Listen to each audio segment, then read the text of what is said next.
Demak, davom etyapmiz. Mana bunday videoda biz hozir o'zgaruvchan to'y zanjirini ko'rib chiqamiz. Ya'ni aktiv va reaktiv quvvatlarni farqiga boramiz.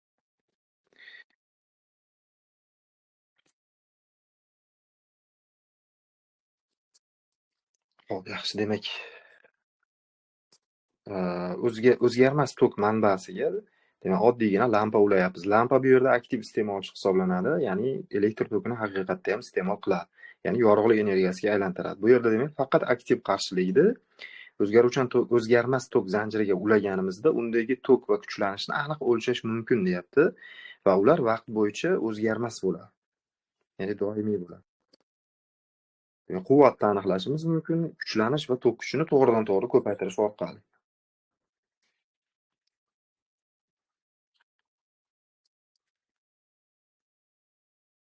Demak, hamma energiya, hamma quvvat bu lampa tomonidan iste'mol qilinyapti bu yerda.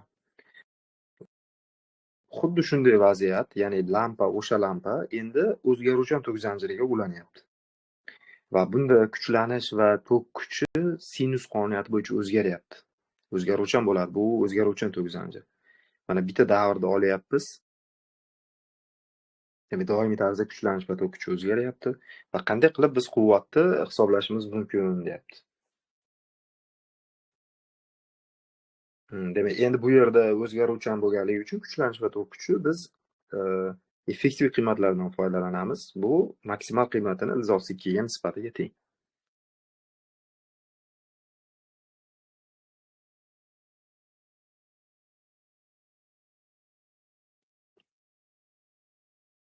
Hop, endi o'zgaruvchan tok zanjirida shunchaki kuchlanish tok kuchiga ko'paytirib qo'ymaymiz. Ularni faqat effektiv qiymatlarini ko'paytiramiz ekan. Hmm. Demak, quvvat grafikini chizamiz. Oniy kuchlanish va oniy tok kuchini ko'paytirib, mana quvvat grafikini chizamiz. Tepada yashil va ko'k bu kuchlanish va tok kuchi grafigi, pastdagi esa quvvat grafigi. Ya'ni quvvat ham o'zgaruvchan bo'ladi-da, o'zgaruvchan tok zanjirida. Chunki kuchlanish va tok kuchi o'zgaruvchan-ku. Lekin aynan lampani o'zi, ya'ni zanjirga aktiv qarshilik ulangan holatda quvvat musbat bo'lyapti. Faqat bu vaqt to'qidan yuqorida quvvat musbat bo'lyapti. Bunda ham garmonik tebranyapti quvvat ham, lekin musbat bo'lyapti. Demak, doimo quvvat musbat bo'lar ekan, faqat aktiv qarshilik o'zini ulasak. Va mana shu grafik ostidagi quvvat grafiki ostidagi yuza bu energiyaga teng bo'ladi deyapti. Biz aytalamiz, hali ham o'zgaruvchan tok zanjiri bo'lsa ham, lampa hamma elektr energiyasini 100% iste'mol qilyapti deb ayta olamiz. Demak, bu effektiv qiymatlarni ko'paytirish orqali quvvatni aniqlayapmiz. Tepada mana grafik tagida formula turibdi. Mana shu formula yordamida o'rtacha quvvatni aniqlashimiz mumkin deyapti. Endi agar biz reaktiv komponentlar qo'shadigan bo'lsak, unda vaziyat biroz boshqacharoq bo'ladi deyapti.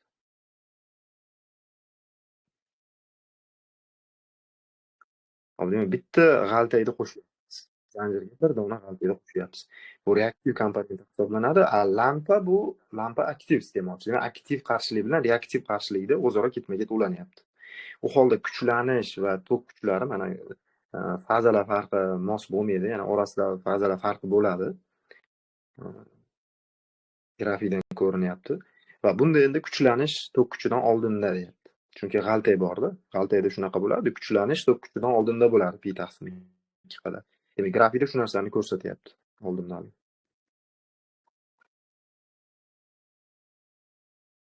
Demak, ba'zi joylarda bu kuchlanish manfiy bo'lganda tok kuchi musbat va hokazo ishoralar qarama-qarshi bo'lib qoladi va biz quvvat grafikini chizamiz mana. Oniy kuchlanish va oniy tok kuchlarini ko'paytirib, oniy quvvatlarni aniqlab, mana shu quvvat grafikini chizishimiz mumkin. Bunda quvvat grafigi mana manfiy qismlari ham bor deyapti. Tepada musbat qismlari ham bor. Ya'ni vaqt o'qidan yuqoridagilari musbat qism, vaqt o'qidan pastdagilari bu qizil bilan belgilab qo'yapti. Bu quvvatni manfiy qismlar. Demak, qaltak ma'lum magnit maydoni sifatida o'zida energiya yig'adi va uni yana qaytarib beradi. O'sha qism manfiy qismlar deb tushuntiryapti bu yerda.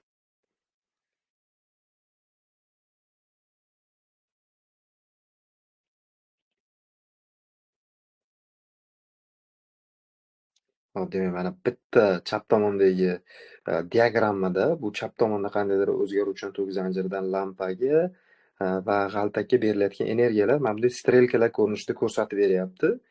Va bu mana bu o'ng tomondagi quvvatni vaqtga bog'liqlik grafikida qaysi qism qaysi quvvatga tegishli, ya'ni reaktiv, aktiv quvvatga tegishliligini ko'rsatib beryapti. Hop, mana. Demak, lampa energiyani iste'mol qilyapti, yoninyapti va energiyani qaytarib bermayapti lampa.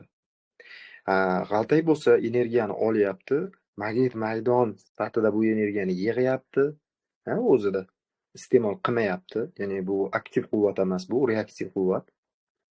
Va yana orqaga manbaga o'sha energiyani qaytarib beryapti mana strelkalar ko'rinishida. Demak, bu grafikda manfiy qismga to'g'ri keladi, mana shu reaktiv, ya'ni g'altaydi quvvat. Lampani quvvati tepadagi mana bu ko'k qism lampa quvvati, qizil qism bu g'altaydi quvvat. Mana shu bitta davrda bizga takror ko'rsatib beryapti. Bu juda ham qisqa vaqt onidagi tebranishlar.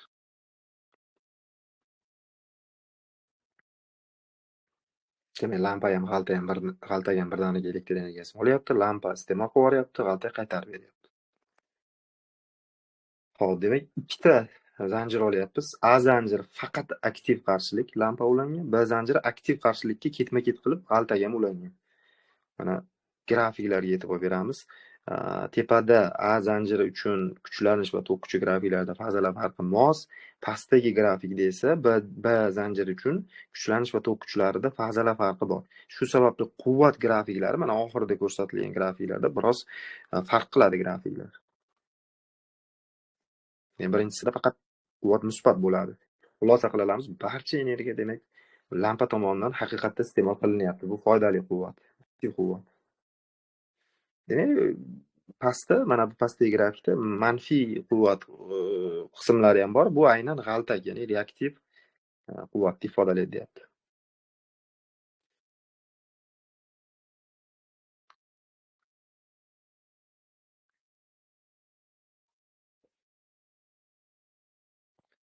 Demak, bu yerda mana shu g'altak borligi hisobiga lampa olayotgan energiya kamayadi deyapti.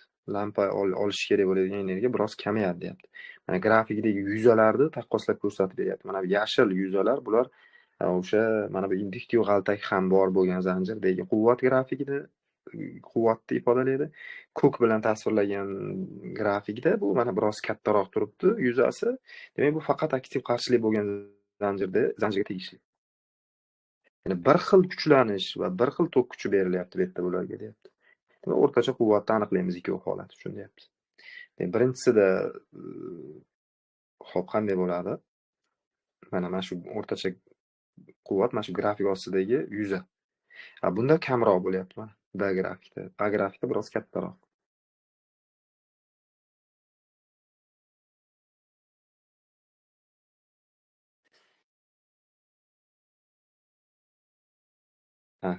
Demak, e'tibor berishimiz kerak, quvvat bu effektiv qiymatlarni ko'paytmasiga teng deyapti. Birinchi mana A grafik tagida turibdi.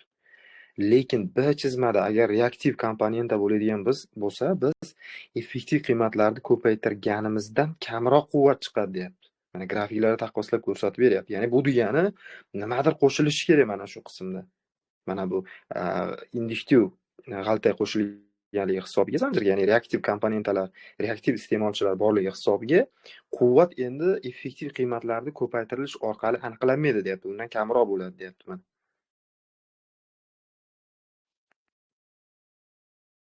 Mana tepada mana shu qizil qismni beryapti. Bu reaktiv iste'molchilarning quvvati bu.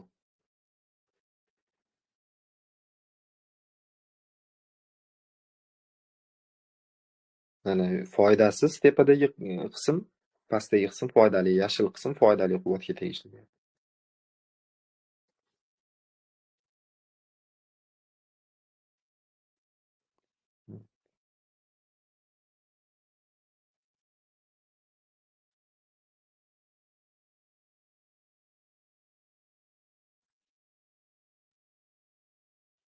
Hop, demak, bizda 3 turli quvvat bor. Mana shu joyda ko'rsatmoqchi edim.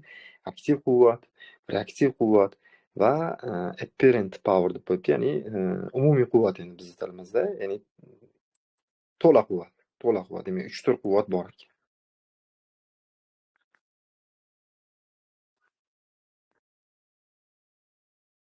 Buni ham uchburchak qoidasidan foydalanib qo'shishimiz kerak bo'ladi bu quvvatlarni. Shu haqida gapiryapti. Hop, davom etyapmiz endi rezonans. Demak, aholi ketma-ket zanjirda rezonans hodisasini ko'rib chiqsak. Hop, o'zgaruvchan tok chastotasi ortib borishi bilan zanjirdagi kondensator sig'im qarshiligi kamayib boradi, induktiv qarshiligi esa ortib boradi. Hop, tok tebranishlarining ma'lum siklik chastotasida bu qarshiliklar o'zaro tenglashadi.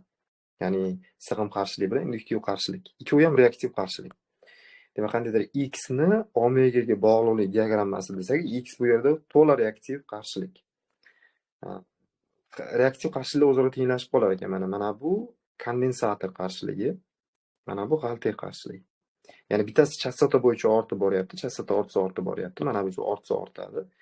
Mana bu qarshilik esa chastota ortgan sari kamayib boradi va ma'lum vaqt keladiki, ya'ni bitta nuqta keladiki, mana shu nuqtada ular tenglashib qoladi. Mana shu rezonans chastotasi deyiladi.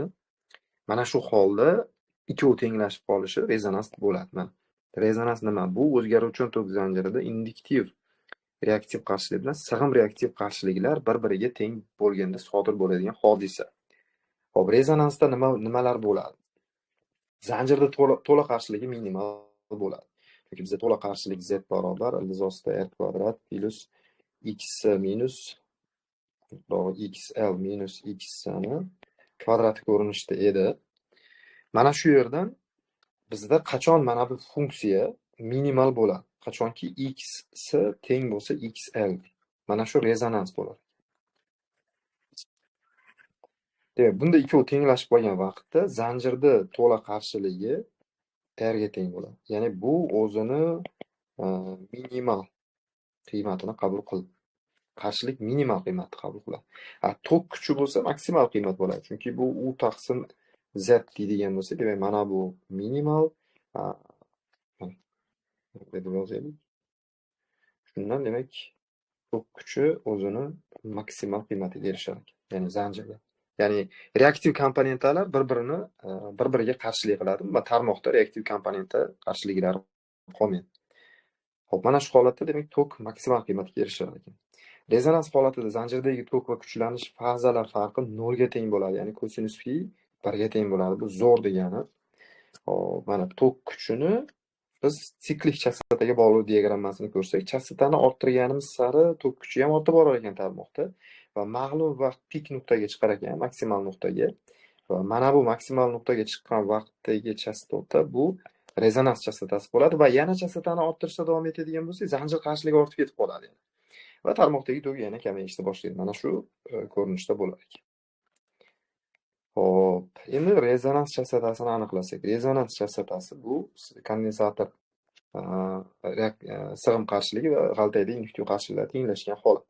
Demak, omega L teng 1 taqsim omega S. Buni omega kvadrati teng 1 taqsim L S.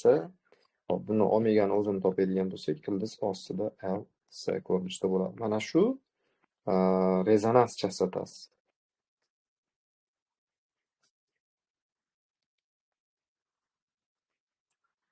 Hop, buni boshqacharoq ko'rinishda ham yozishimiz mumkin. 2pi nu yoki omega barobar 2pi taqsim t masala shartiga qarab. Hop, bu yerda L g'altak induktivligi, S bu kondensator sig'im. Hop, parallel zanjirda ham rezonans hodisasi shunga o'xshash, shu formula bilan, mana tepadagi formula bilan aniqlanadi. Hop, demak, rezonans chastotada nima bo'ladi? Rezonans chastotada zanjir qarshiligi z r ga teng bo'ladi va bu o'zini maksimal qarshiligi bo'ladi. Shu sababli tok bizda u taqsim zligi hisobiga tok minimallashadi. Aksincha parallel tarmoqda tok minimal qiymatni qabul qilar ekan, parallel tarmoqda. Demak, diqqat berilyapti. Agar o'zgaruvchan tok zanjiriga o'zgaruvchan kuchlanishni va o'zgaruvchan tok kuchini o'lchovchi qurilmalar ulangan bo'lsa, ya'ni voltmetr va ampermetr haqida gap ketyapti. Bular oddiy voltmetr, oddiy ampermetr emas, chunki o'zgaruvchan tokni o'lchaydigan qurilmalar haqida gap ketyapti. Agar shunday qurilmalar ulangan bo'lsa, ular faqat effektiv qiymatlarni aniqlaydi ekan. Ya'ni voltmetr bu effektiv kuchlanishni aniqlaydi, ampermetr bu effektiv tok kuchini aniqlaydi. Masalalarda ampermetr ko'rsatkichi, voltmetr ko'rsatkichi deydi. Demak, o'shanda bu effektiv kuchlanish va effektiv tok kuchini berayotganidan dalolat bo'lar ekan.